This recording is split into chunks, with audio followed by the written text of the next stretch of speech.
Ladies and gentlemen, dear students, it's a pleasure to welcome you all and to welcome all our guests for this webinar, this lecture. It's great importance that we attach to this moment, this very moment, because we are so happy to have the Portuguese presidency of the European Union presented here in the program and in the program of this semester and this very important presidency. The Minister of Foreign Affairs of Portugal, Augusto Santos Silva, I thank him very much. He is a long-term, very experienced Portuguese politician. He's professor at the University of Porto, professor of economics. He was minister in previous period, and he is today Minister of Foreign Affairs of the Costa government, who is running the country, Portugal, since 5 years now. I would like to take the opportunity to thank the Portuguese ambassador to Paris, Mr. Torres Pereira. Thank you very much, Mr. Ambassador, because of your cooperation was so important and so crucial. Why this meeting? Because we are entering the semester of Portuguese presidency. That will be an important one for many reasons. First of all, because it is Portugal. I have to say, I always told my students that Portuguese presidencies were in the past very important. We have two main moments in the European history based on what happened in Lisbon. In 2000, the summit with the launch of the strategy of Lisbon. And of course, in 2007, the Lisbon Treaty. Now we are in a completely different period in which emergencies are at the very core. First of all, the emergency of the pandemic, and also, of course, what is related to the recovery, the post-pandemic, how to tackle the recession and the economic problems. There are many other subjects, and I'm sure that Minister Santos Silva will discuss with us on the other subjects. I would like just to raise your attention to the fact that the summit, the main summit on a specific field will take place in Porto in the month of May, and this subject will be on social Europe. It's a great moment, a very important moment, not because it is the first time that Europe talks on social Europe. We had many other moments, and November 17 was the last very important institutional moment where, under the Swedish presidency in Göteborg, the discussion on a social agenda was there. But now there's the feeling that something can really happen for many reasons. Maybe also because of Brexit and the fact that the UK is not more on board, maybe because of Next Generation EU and the need our citizens are asking for a European Union which is more able to tackle social issues. And also because the Commission, Ursula von der Leyen, Commissioner Nicola Schmid, Commissioner Gentiloni, and the other commissioners are working very hard on relaunching social aspects of the European project. And it is not by chance that this webinar, this PSIA Sciences Po webinar with the Sciences Po students, is co-organized with the Jacques Delors Institute. Is not by chance, I have to say, because Jacques Delors, of course, is the founding father of the idea of a social Europe, and Jacques Delors Institute with many papers, webinars, ideas, is working very hard on these topics. I say hello to our friends of the Jacques Delors Institute who are connected now in this very interesting seminar webinar. So I will give the floor immediately to Augusto Santos Silva, the minister. He will present, he will have introductory remarks. Then we will open the floor to the discussions. I will ask you to write your questions, and I will try to summarize your questions and to pass your questions to Minister Santos Silva before the end of this webinar. I stop here. I give you the floor immediately, Augusto, and I warmly thank you for your presence now. You have the floor. Thank you very much, Enrico, and good morning to all of you, dear students. And as I am a professor in the Faculty of Economics and my background is sociology, I will take this opportunity to present some theoretical issues that the presidency, the rotating presidency of the European Council, of the Council of the European Union, to be exact, poses. We defined in a very general way our priorities of the rotating presidency as three.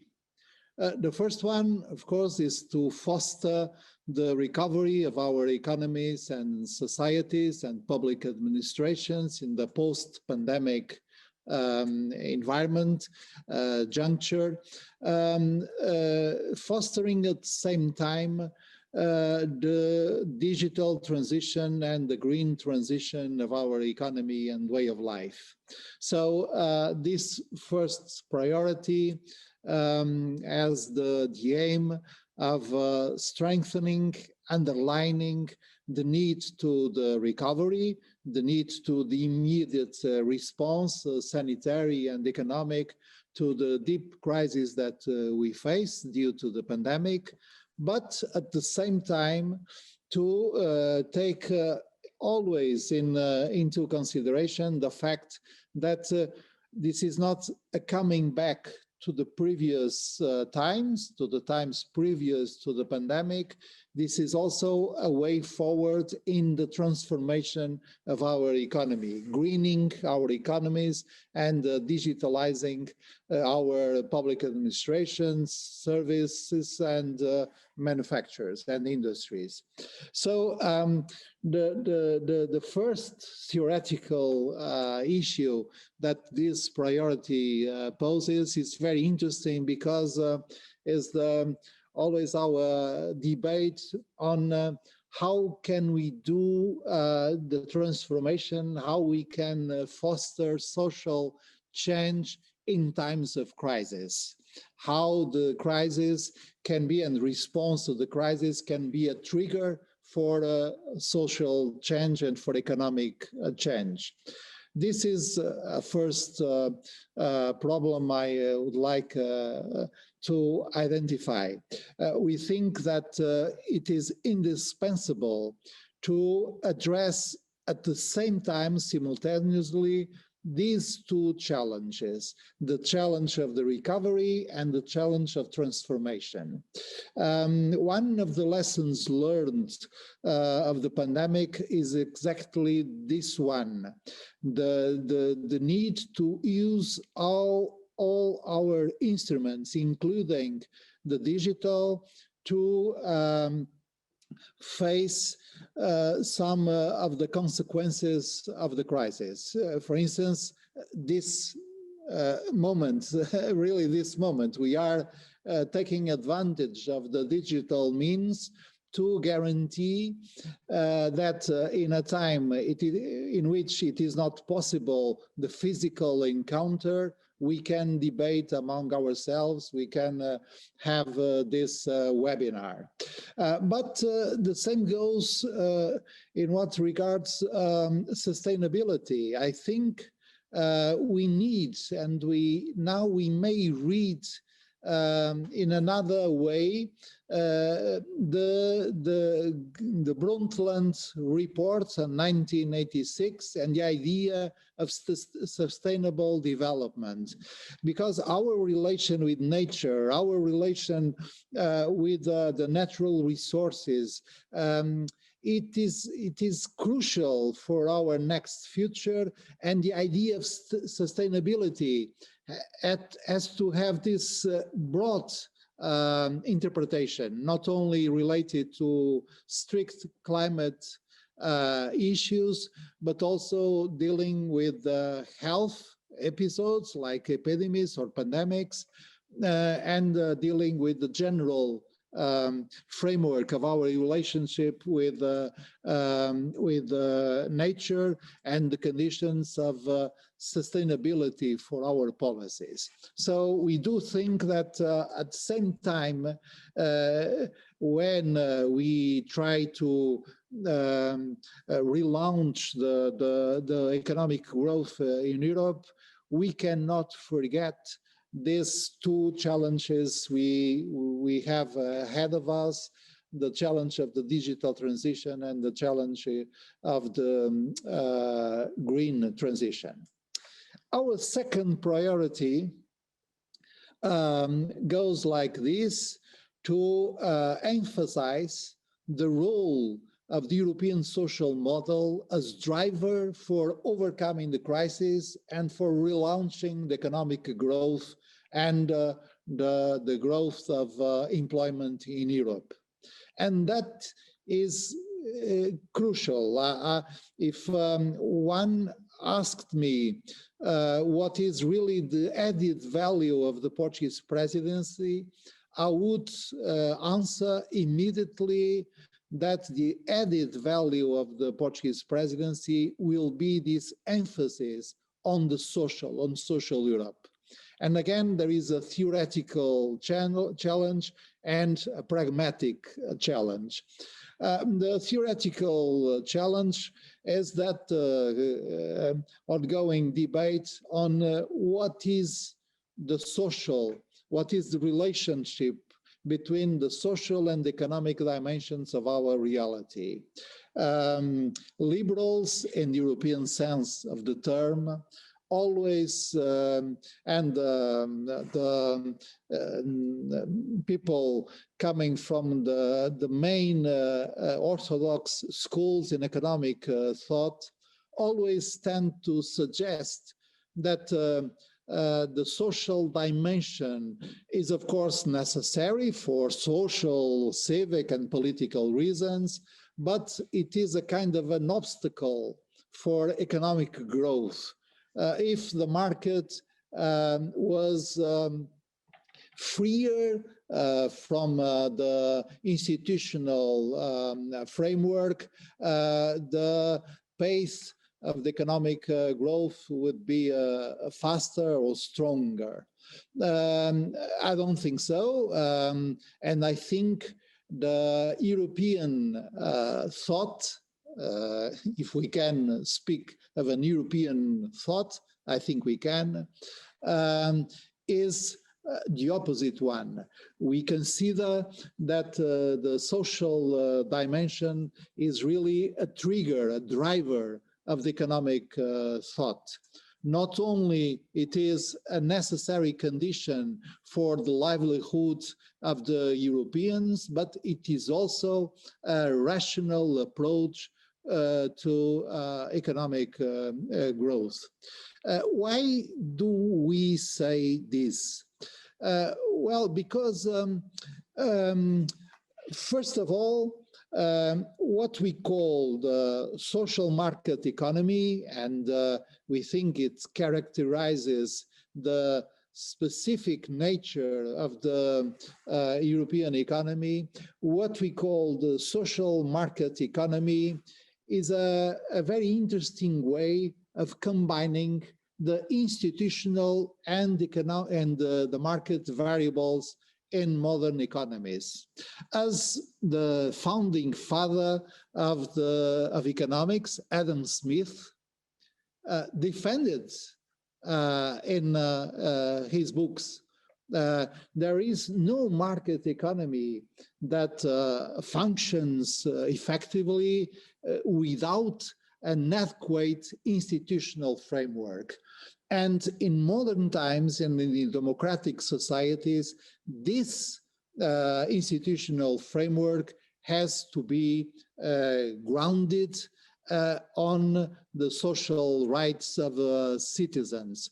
So our market economy is also conceived as the best way to address our obligation, our will, our political project of fulfilling the social rights of people.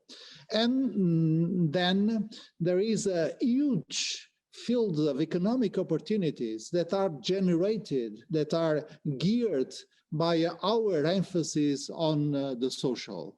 So the social does not only means social protection. So the idea that state and the social security systems help people in facing some economic shortage, but also the social represents a huge, vast a niche of opportunities also for economic growth.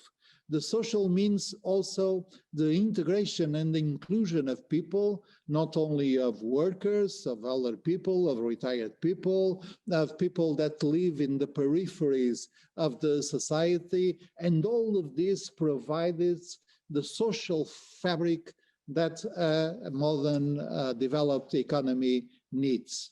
Well, this is for the theory, but concretely, we think that the twin transition, the digital transition and the green transition, can only be successful by mobilizing citizens, mobilizing employers and employees, mobilizing social partners, mobilizing the public opinion. But to mobilize our society, we need to combat the forces that put in question the European project, that put in question the social cohesion, that present populist alternatives to our mainstream politics.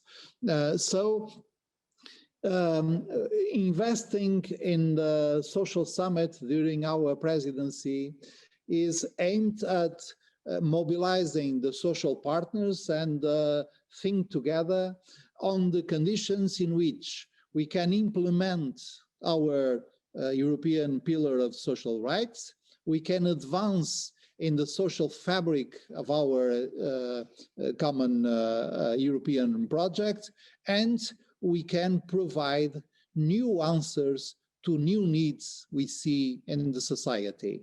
The need to create new jobs and new forms of jobs, the need to address the social rights, for instance, for the workers who now work in remote and in the digital platforms, to address the needs of the new challenges posed by the demographic aging, and to provide new answers for integration and inclusion in multicultural and multi-ethnic societies. So we expect next May in Porto, first a forum, an European forum gathering people from academia, people from trade unions, people from employers organizations, people from European institutions working together, thinking together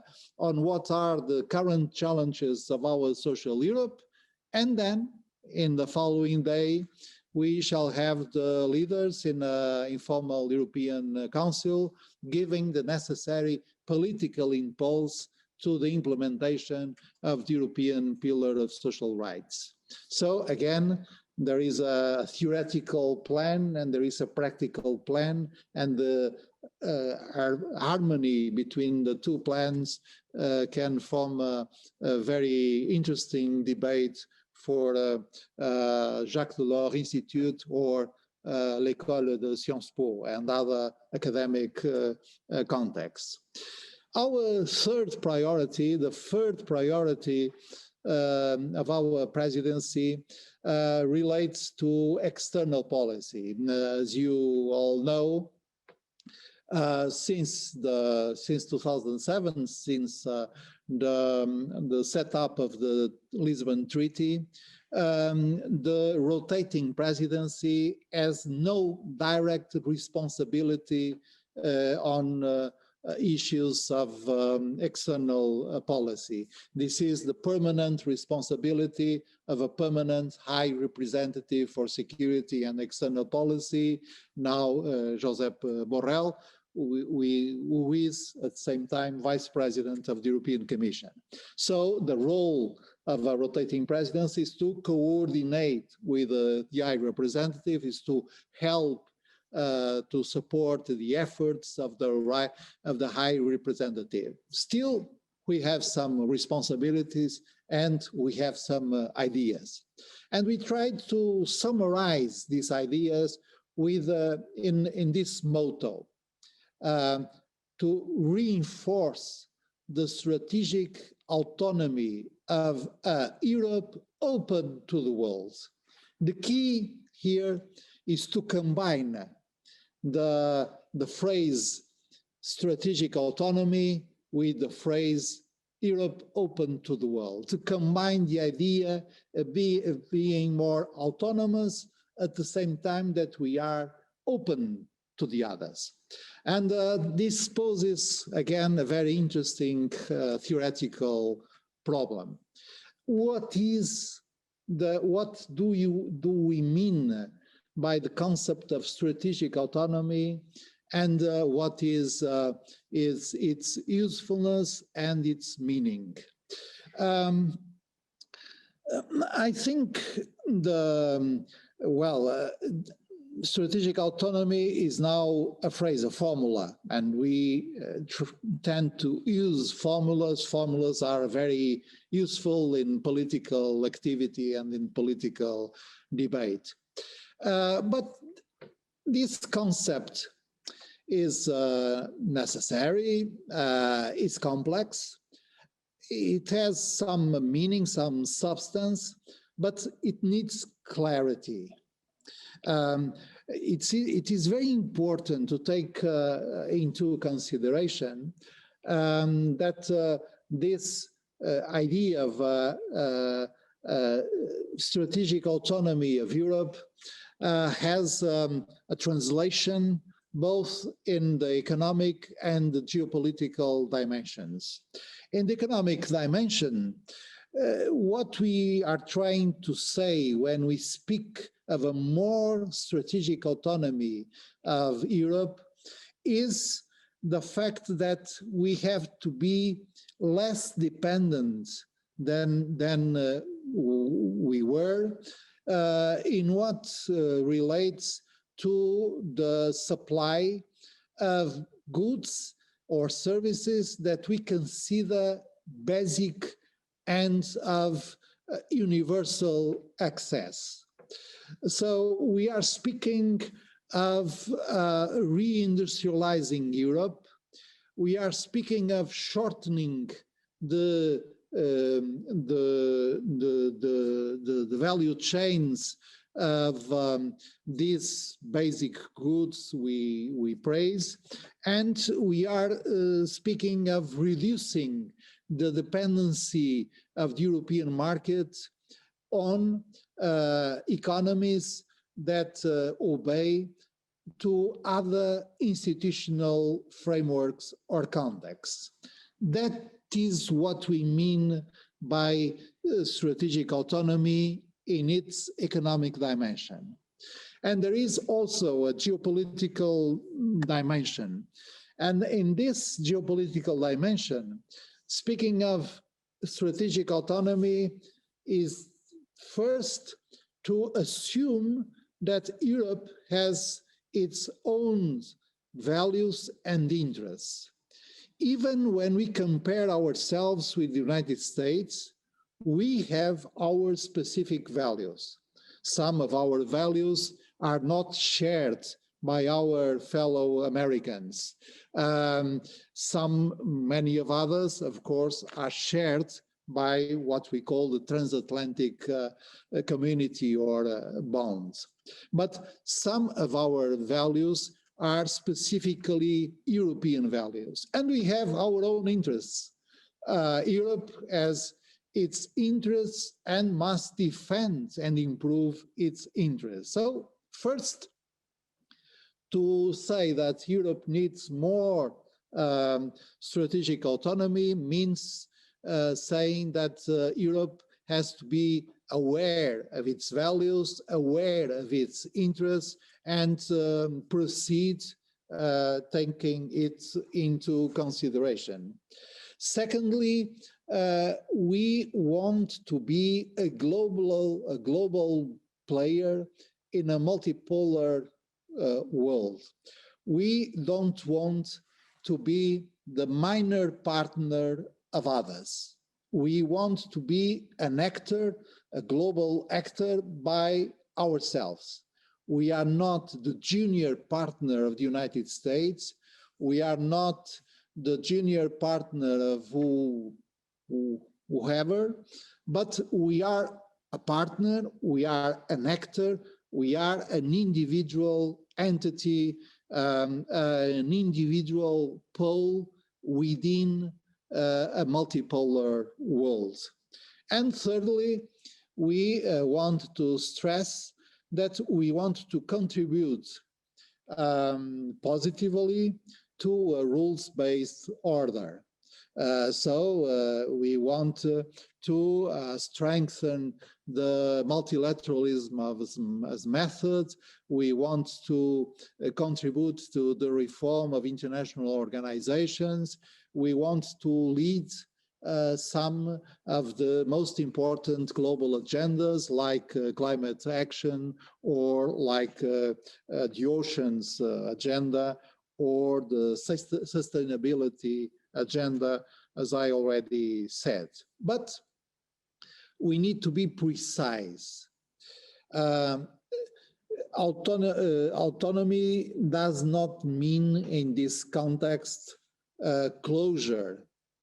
We are individual actor. We are a specific entity, also in the sense that we are open to balanced relationship with all the relevant actors in the world. So we have a close bond with the United States, but we also have a close bond with Africa. We have a very solid and traditional relationship with Latin America, and we want to have our own approach to, for instance, Asia Pacific. Secondly, the strategic autonomy does not mean any kind of rupture, any kind of breakaway from solid and traditional alliances. Of course, it does not put in question the Atlantic Alliance, but it means to reinforce this solid and traditional alliances. Put it concretely, in terms of defense, strengthening the European system of defense, investing more in European defense means reinforcing the European pillar of NATO.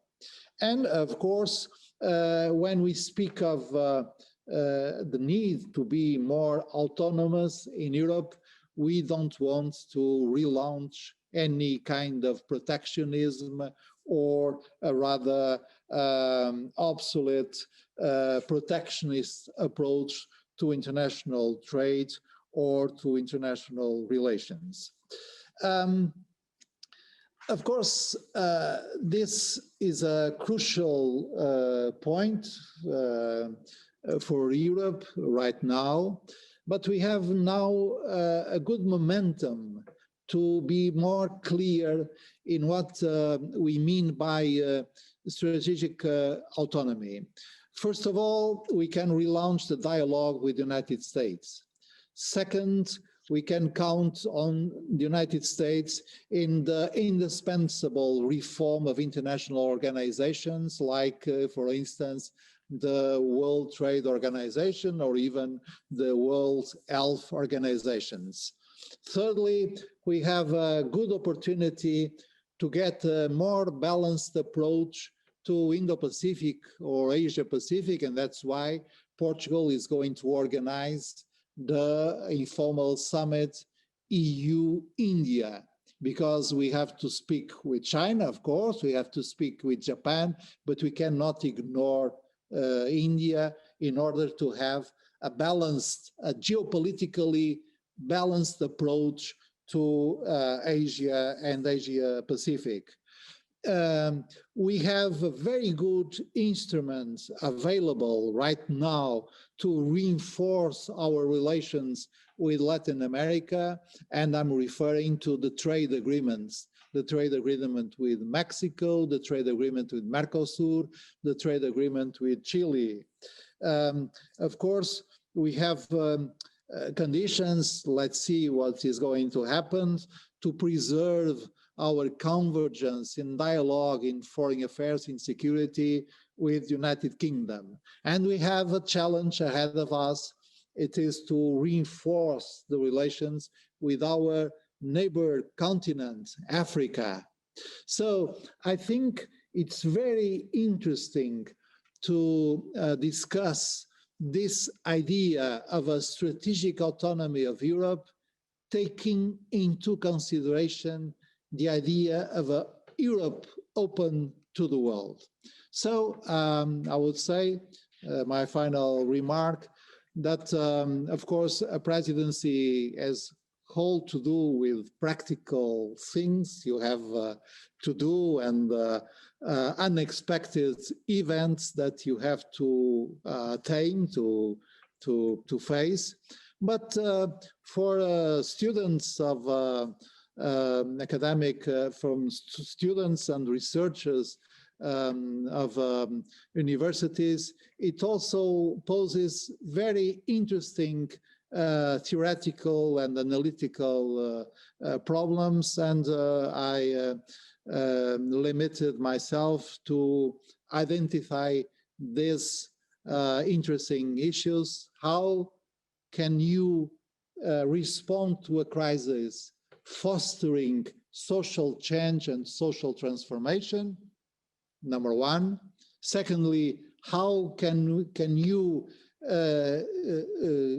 use the social European model as a driver of economic growth and of transition, of transformation?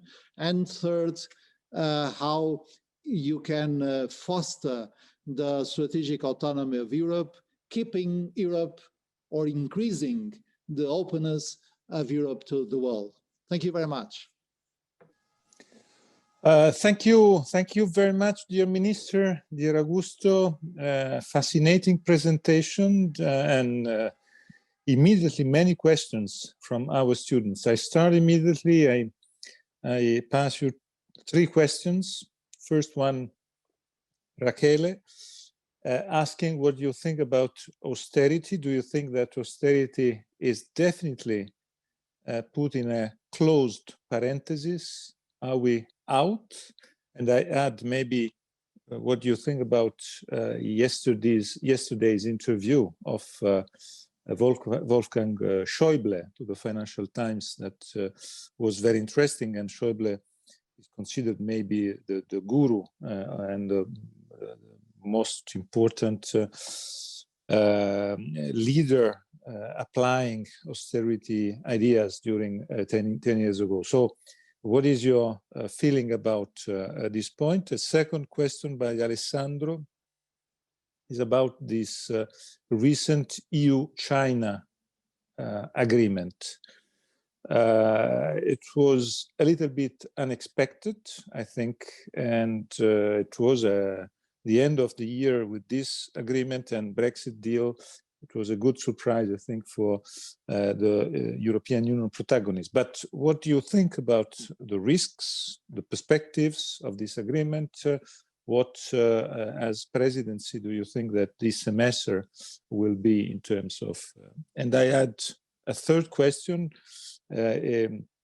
Is a question we discussed at the Jacques Delors Institute some days ago on exactly what you are saying about strategic autonomy. And we had the feeling that this term can be a little bit divisive within the European Union. We have the feeling, for instance, as you know, we have a Jacques Delors Institute in Berlin too, and we had the feeling that in Germany, they prefer talking on strategic sovereignty rather than strategic autonomy.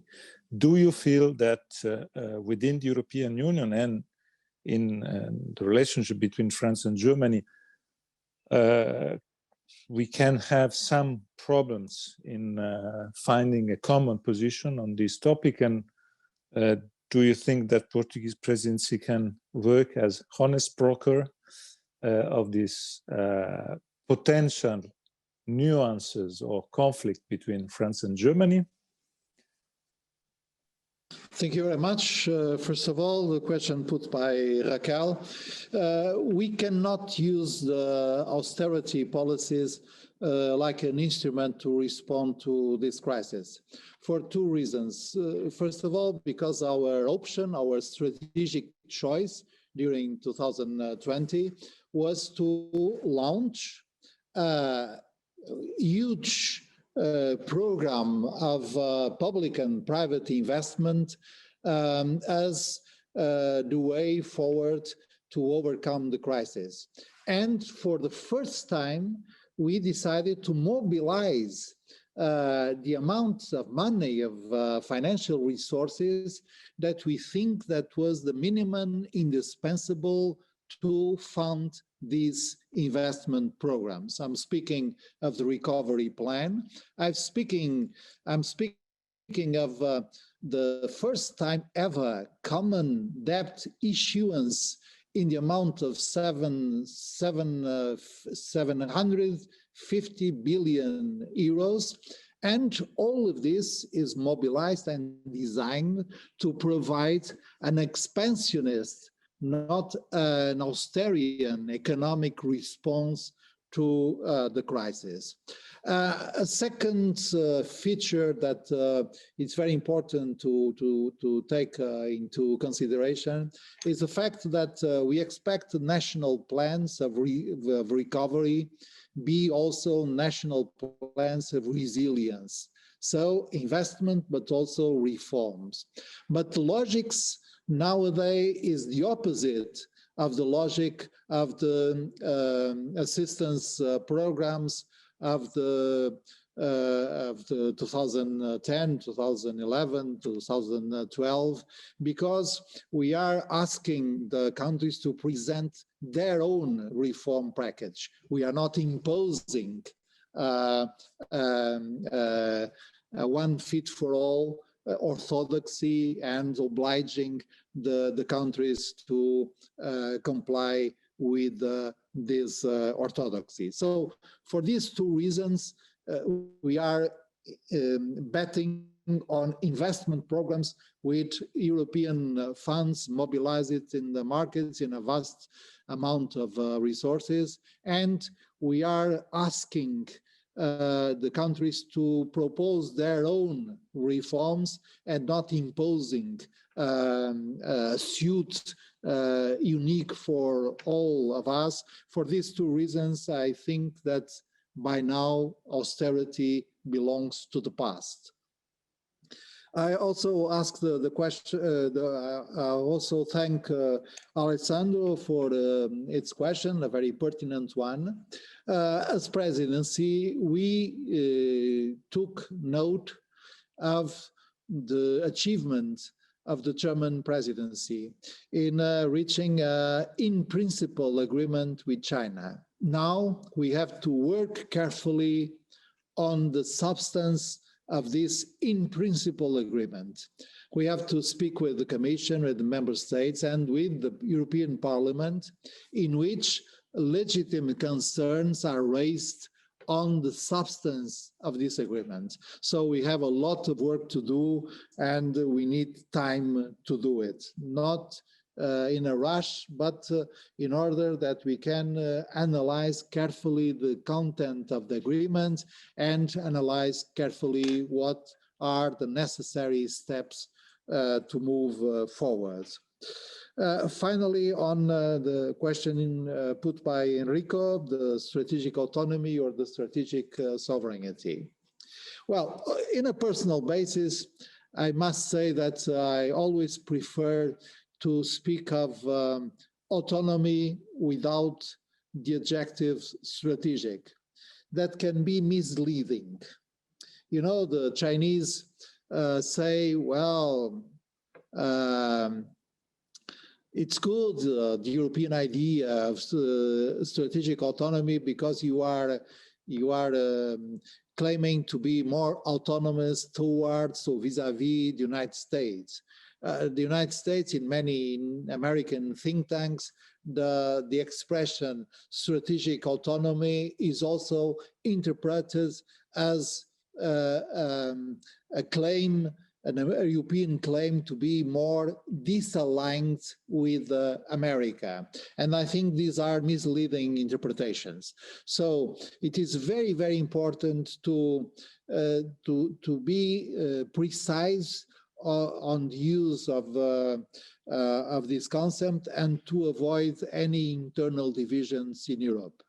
There is, of course, a French way of establishing or emphasizing the need of Europe to be more independent of the United States. There is a German way of emphasizing the need to have a cooperative approach with the United States, especially in the security field.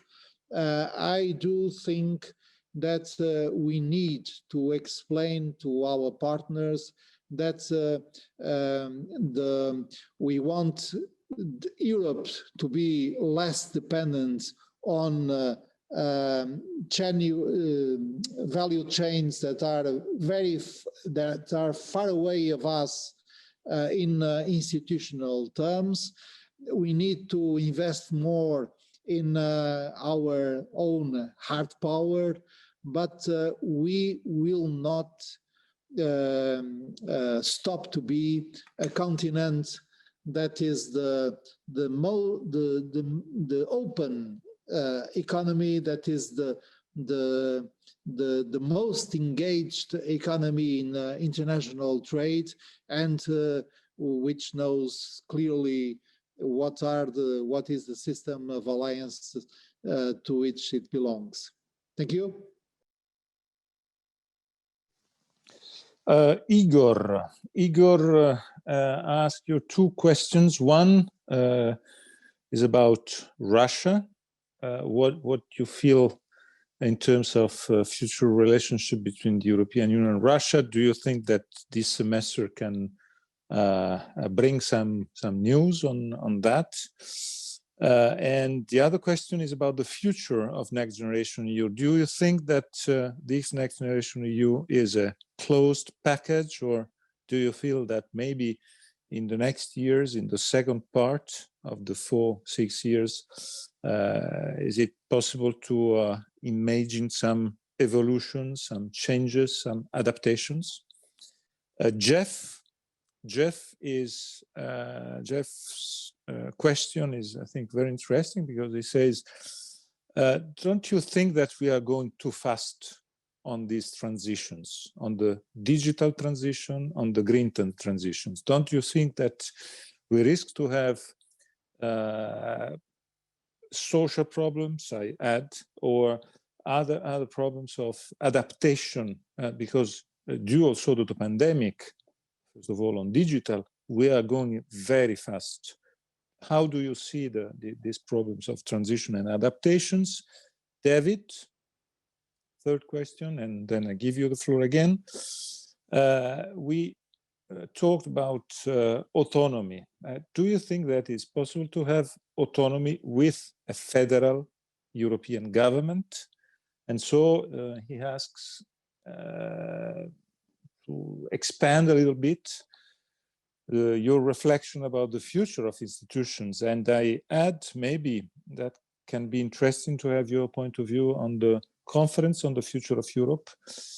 We had some interesting talks, both at Jacques Delors Institute and at PSIA, Sciences Po, on democracy, the future of democracy, and the opportunity, this great opportunity of the conference on the future of Europe that was supposed to start 8 months ago, and we are still waiting the starting point with many expectations, and also the possibility maybe to have finally some changes, for instance, on the elimination of veto rights, on having the citizen more at the very heart of the European life, deliberative democracy, participative democracy, and many other issues. What do you think about what you expect on that point, Syed?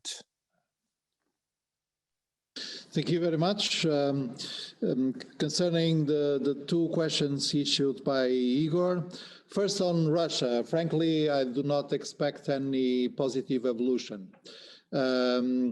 Things are very difficult in our relation with Africa because with Russia, sorry, because the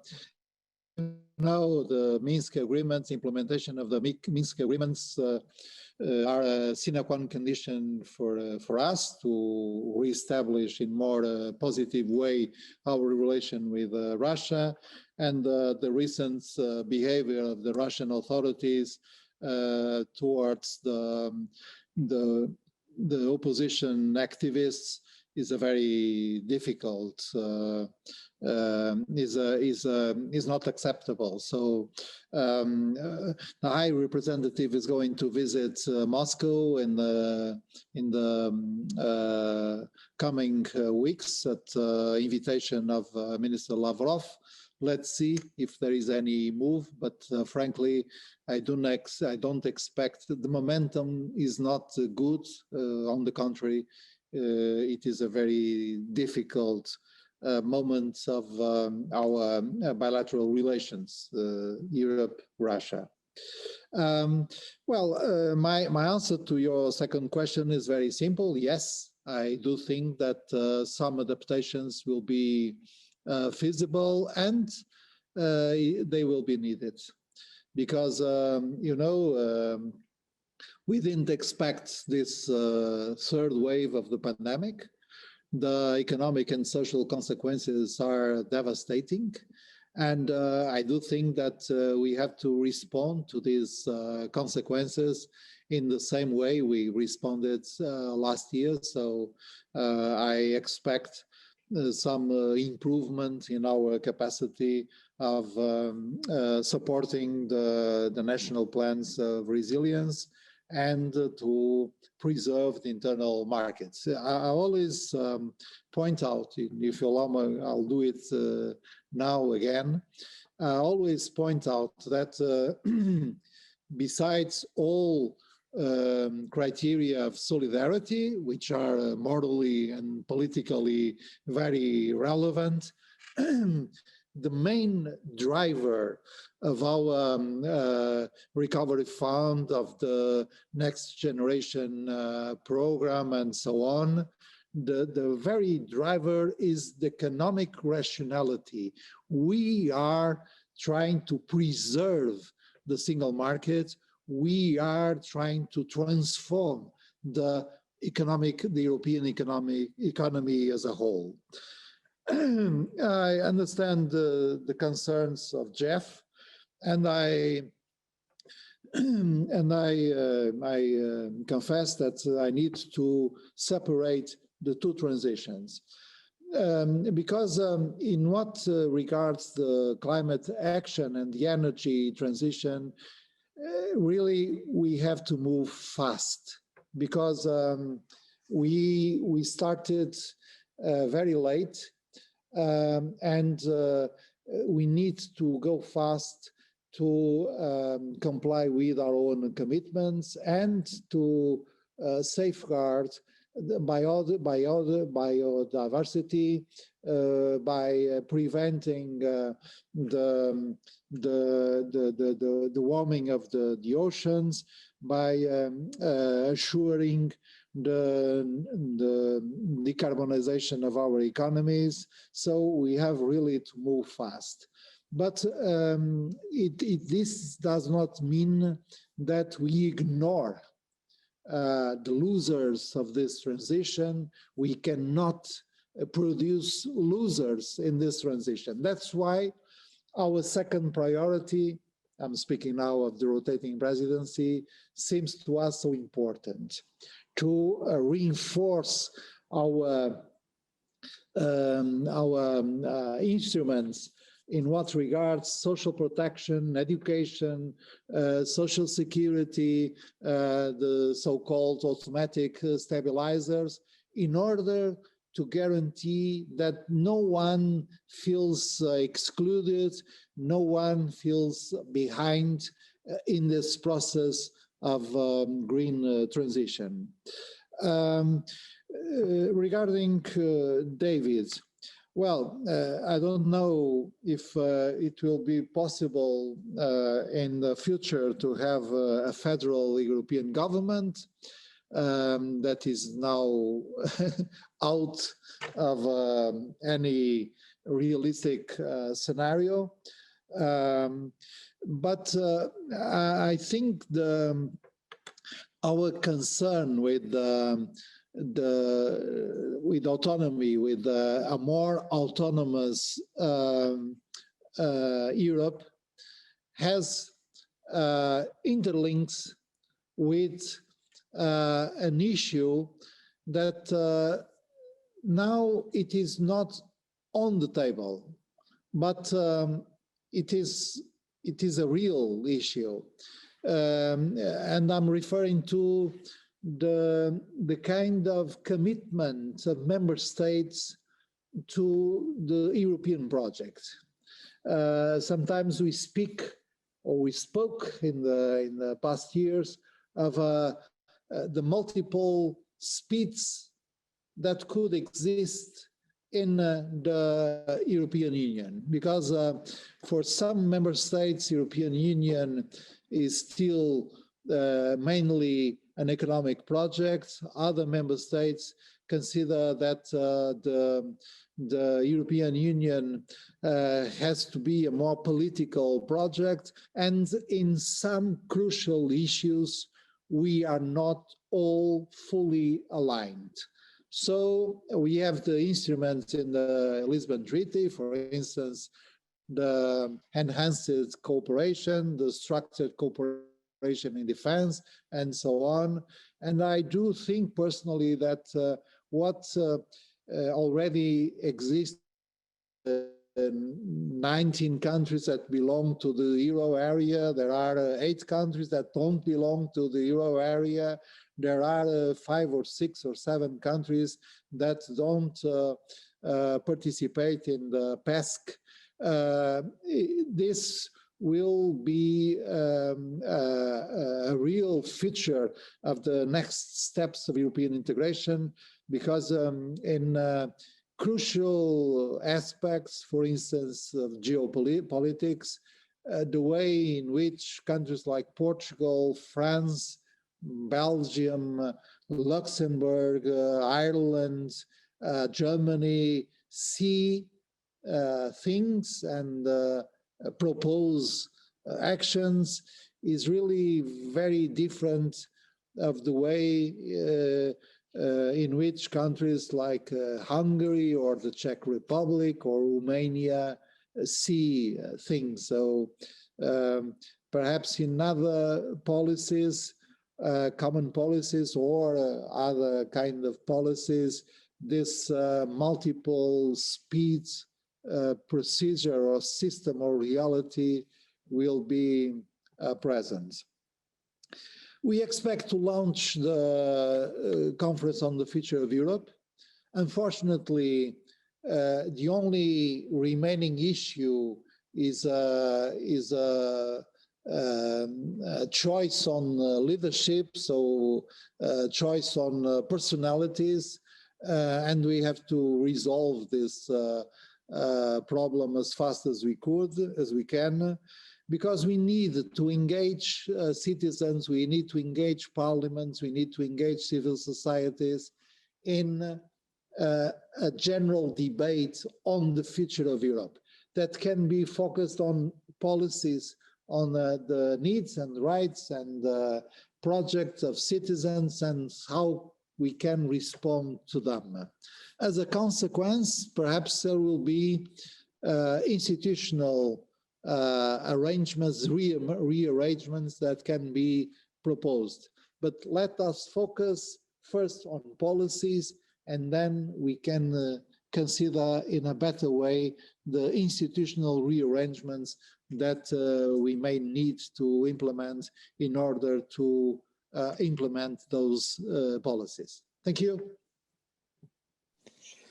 Konstantin, coming back to strategic autonomy, I have to tell you that strategic autonomy was also at the very core of the presentation that Josep Borrell gave to all of us 1 week ago. He was with us at PSIA, and it was a fascinating discussion with him. So strategic autonomy, Konstantin is asking, how can we have a common strategic autonomy where you have such a set of differences in terms of threat perception among the different countries? And he makes the example of Russia and the big difference between, for instance, Poland and France on this point.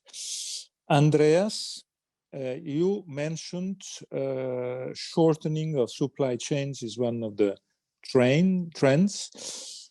Do you feel that government interventions can be the very core of reaction to this process of shortening of supply chains? So maybe the topic can be also, what do you think about the new season of public interventions and government interventions in economy?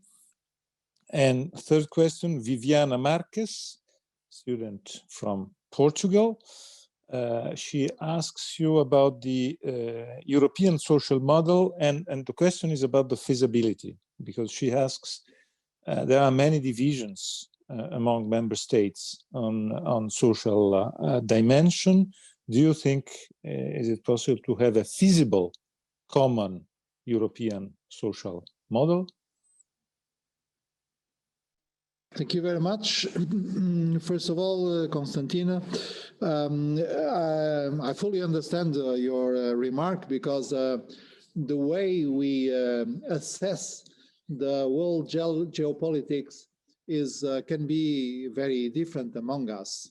But I think this is a source of richness. This is the diversity is the name of the game in European integration. It is favorable for Europe that countries like Portugal and Spain can have a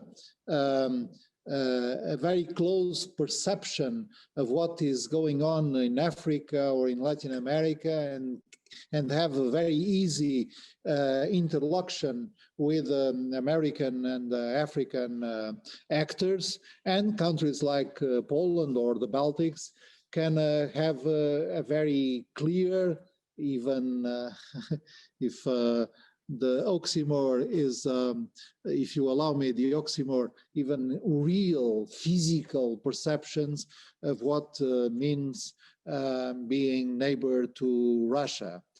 So these different perspectives can enrich the European policy, and we cannot erase this diversity, because it's a diversity of Europe, of a history, of geography, of national basic interests.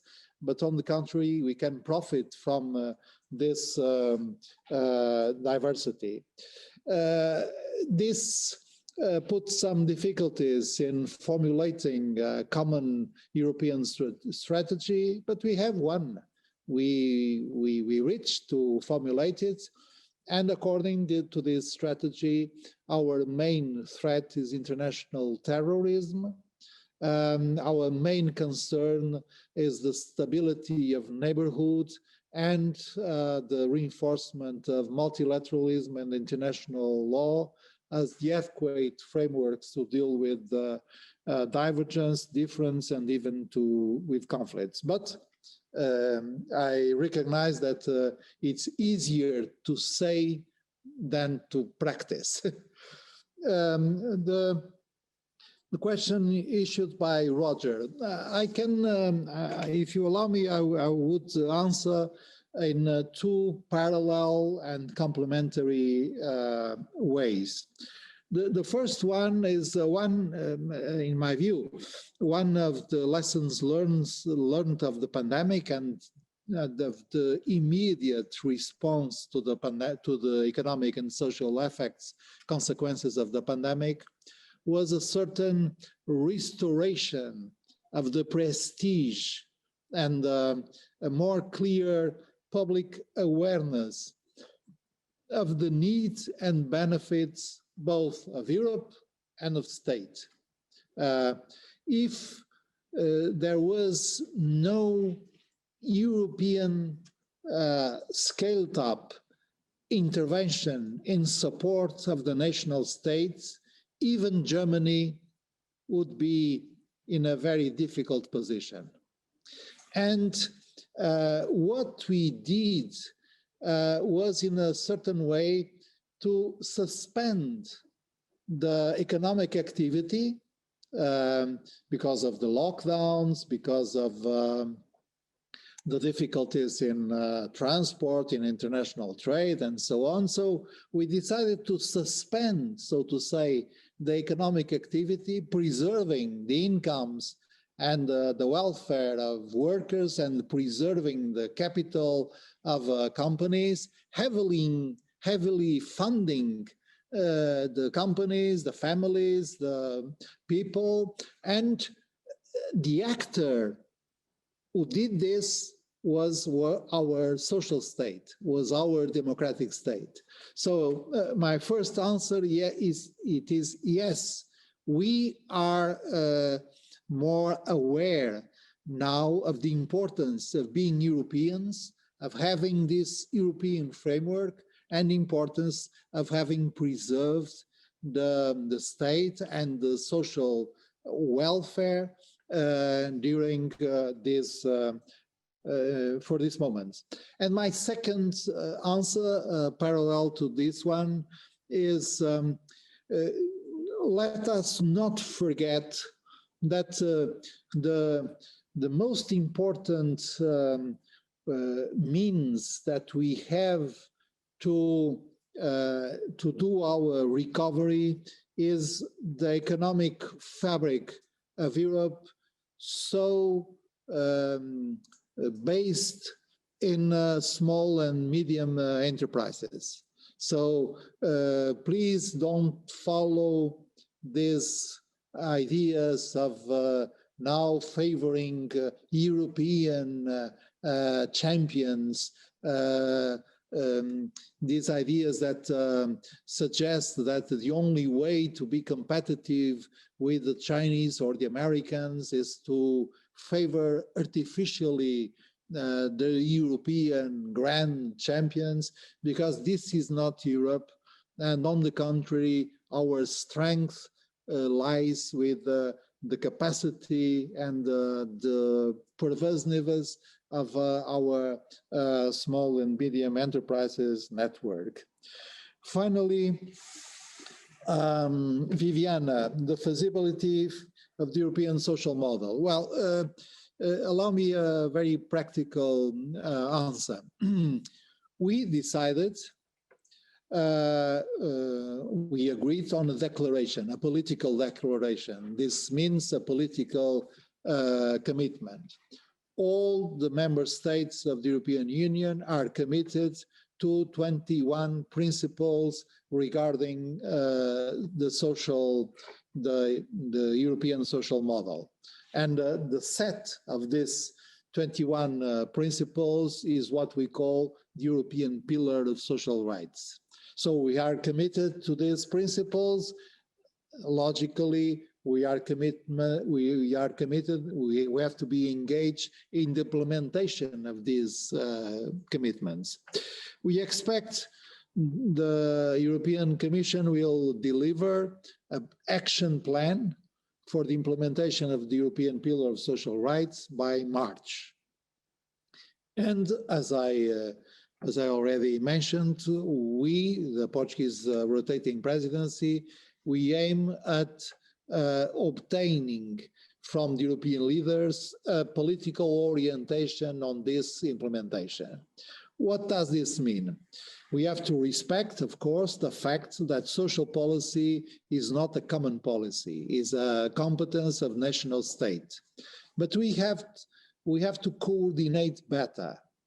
If we think of the response to the health crisis, we logically have to accept how important was to launch for the first time in European history of a specific program, EU for Health, in the current MFF, in the current multi-annual financial framework. We have to reinforce the competences and skills of our European Medicine Agency and of our European Center for Disease Control.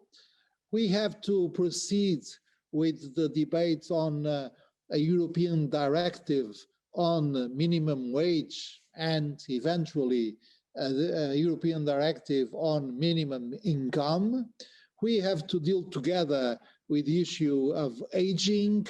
The Commission is going to publish a recommendation, a communication on what we call the guarantee for children, guaranteeing the access of children independently of their family income to basic healthcare and education supply.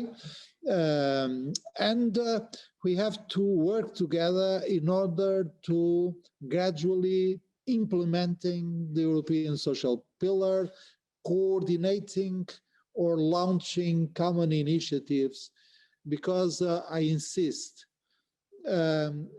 without the strength of the social model in Europe, the response of Europe to the pandemic would be very, very weak.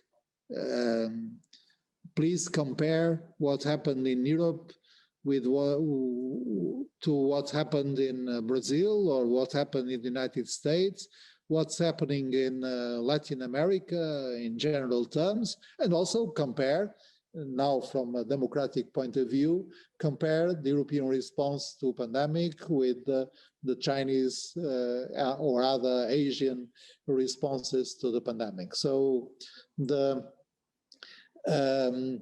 Europe has an identity. The identity of Europe is not based on uniform or unanimity or in a single civilization or culture or religion or ideology or symbols, but our identity is forged by our common commitment to democratic values, to the rule of law, but also to the idea of of a social market economy. Thank you. We are almost at the end. There's maybe 3-4 minutes for two final questions, and I quote Timothy, coming back to the EU-China agreement, saying that why don't we underline human rights, forced labor among the main topics before having an agreement with China. And Bianca, asking you to develop a little bit on the new European Union own resources, the fact that the Next Generation EU is based on this new part, European Union own resources. And maybe the question can be summarized saying that, do you expect that this capacity of the European Union to have new own resources can be developed also after the period of Next Generation EU? So to say, can Next Generation EU can be just for one pandemic in one precise moment, or don't you think that it is possible to have as a structural tool for the future?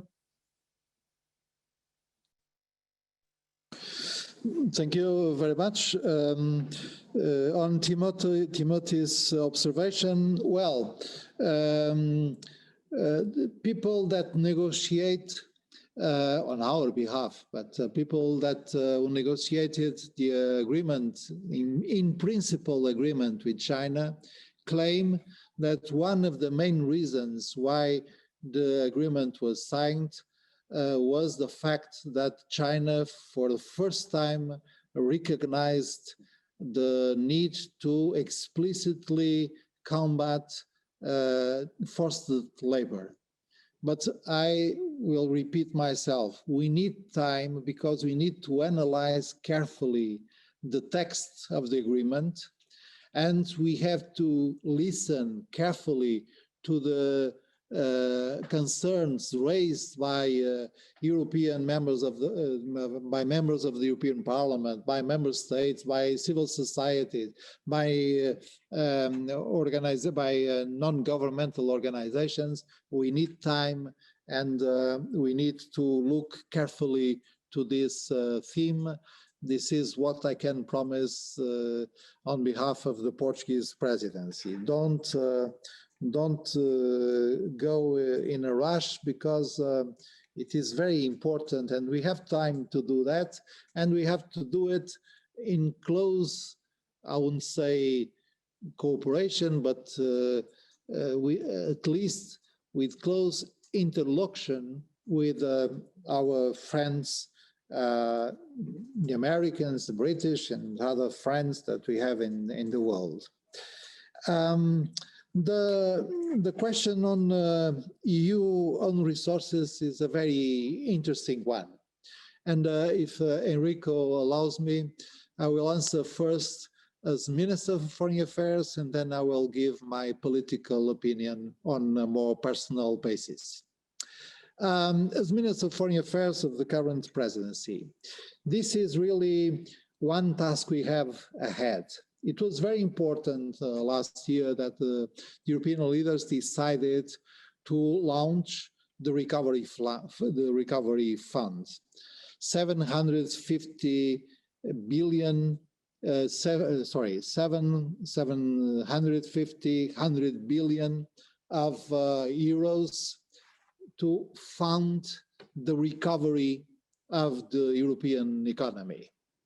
So this was, for the first time, in this amount, that was the first joint debt issuance that happened in Europe.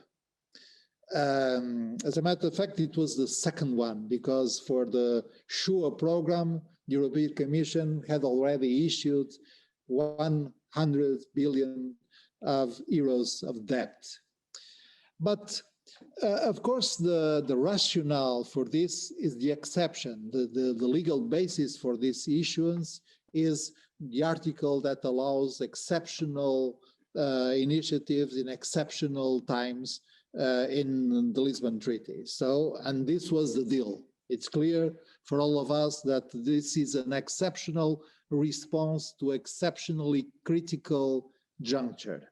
But anyway, it's done. It will be done. For the first time in Europe, the European Commission will go to the market to obtain, to raise such a sum, such a huge sum of resources. Of course, this will be a loan. We have to pay it back. And there are three ways of paying it back.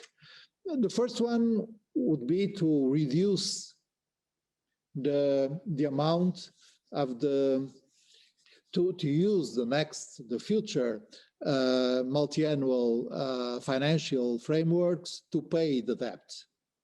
This would mean less money available for funding regional development, for funding Erasmus program, for funding the Horizon program, and so on. The second way is to increase the national contributions of the member states, calculated according to their national incomes. This would mean that the European citizens have to pay more taxes to fund the European Union. And the third way is to create new own resources, meaning ways, taxes in a European scale, in a European cooperation, that will serve to pay back the debt. And our decision, the decision of the European leaders, and then the decision of the European Parliament was very clear, was to privilege this new way of reinforcing what we call the own resources of the Union, creating new own resources. And this has two advantages. The first advantage is that in this way, we don't need to reduce the future European budgets or to increase the national contributions. And the second reason, even more important than the first one, is that we can use this taxation to foster the transition that we want, because these new own resources will be obtained by new taxes on the single-use plastic, on digital companies, and on financial services. So there is a smart way of combining the two things, the need we have of money to pay back the debt, and the need we have to create incentives for companies and the people to proceed in the pathway we want to point out. This is the conventional answer. Now, if you allow me, my personal answer as a sociologist and also as a politician that belongs to the family of social democrats, and socialists. I do think that this was a game changer in Europe. We have discussed for many times the need to have budgets which deserve the name, because the current budget means less than 1% of our GDP. We discussed for several years that the European Union, or at least the euro area, needed a budget, needed a treasury, and needed its own resources.